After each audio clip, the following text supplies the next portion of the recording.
Why is no one else doing these things? What was your biggest failure, and how did it change you? Everyone in this room is inspired by you. Who are you inspired by?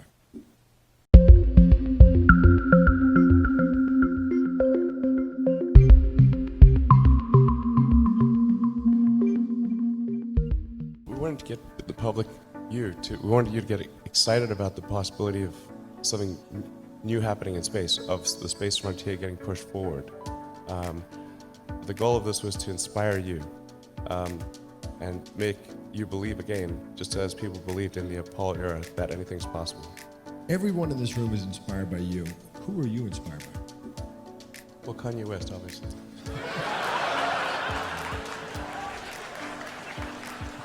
So what do you say?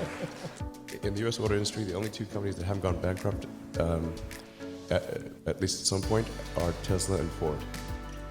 Every other company got bankrupt or was failing and got acquired.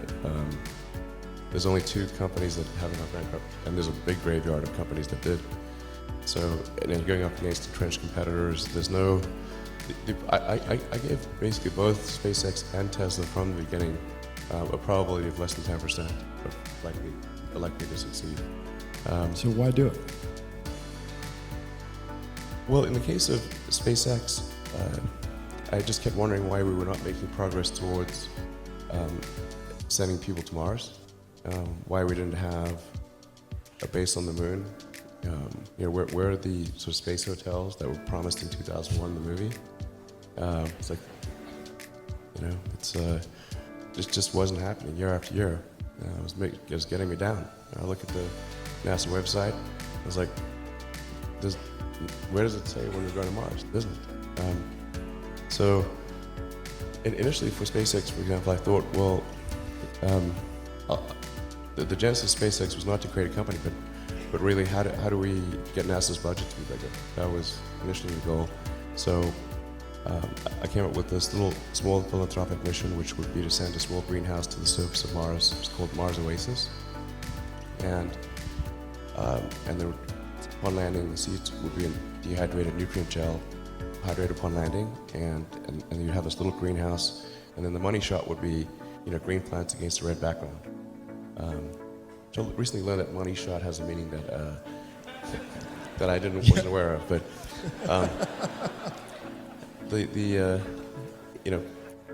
I think that would get people excited about rekindles the spirit of Apollo, essentially. And as I got more and more into what it would take to do that, I learned that the fundamental issue is actually the cost of access to space.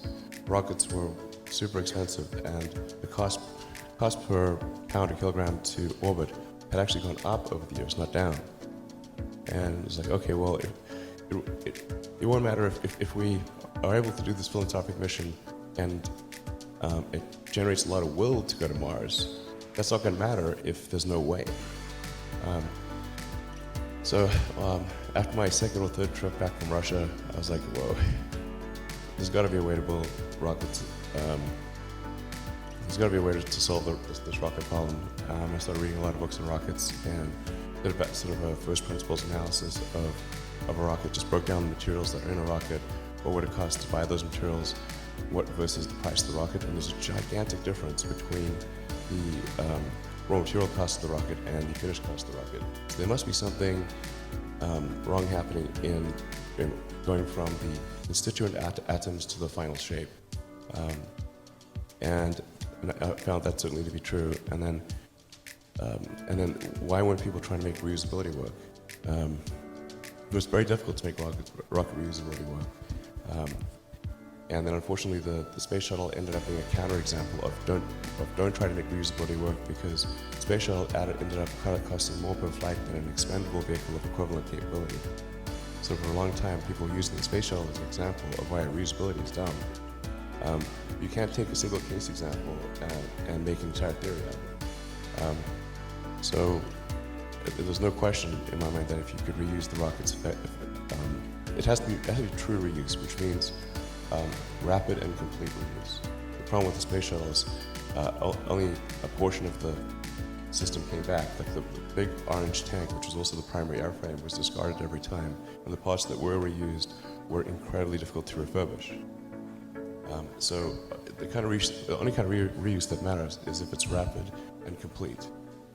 So that the only thing you're changing between flights, apart from scheduled maintenance, is the propellant.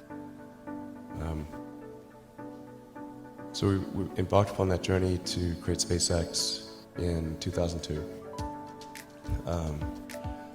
In the beginning, I wouldn't even let my friends invest because I didn't want to lose their money. I thought it was like, I'd rather lose my own money. So,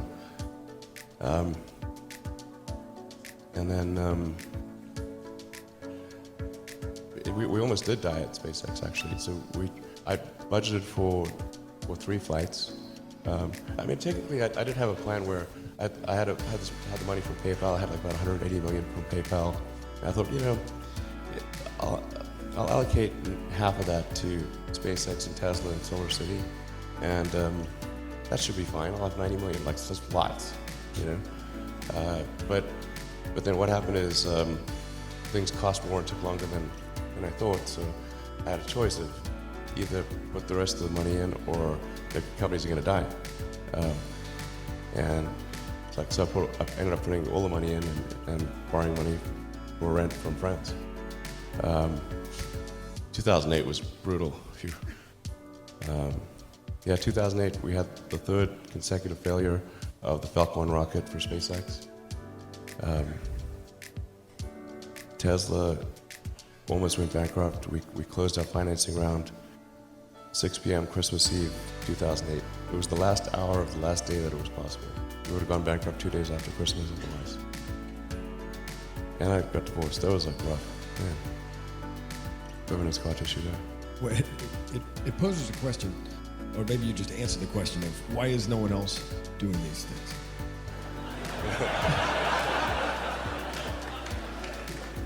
What's your pain threshold? Well, if it's real high.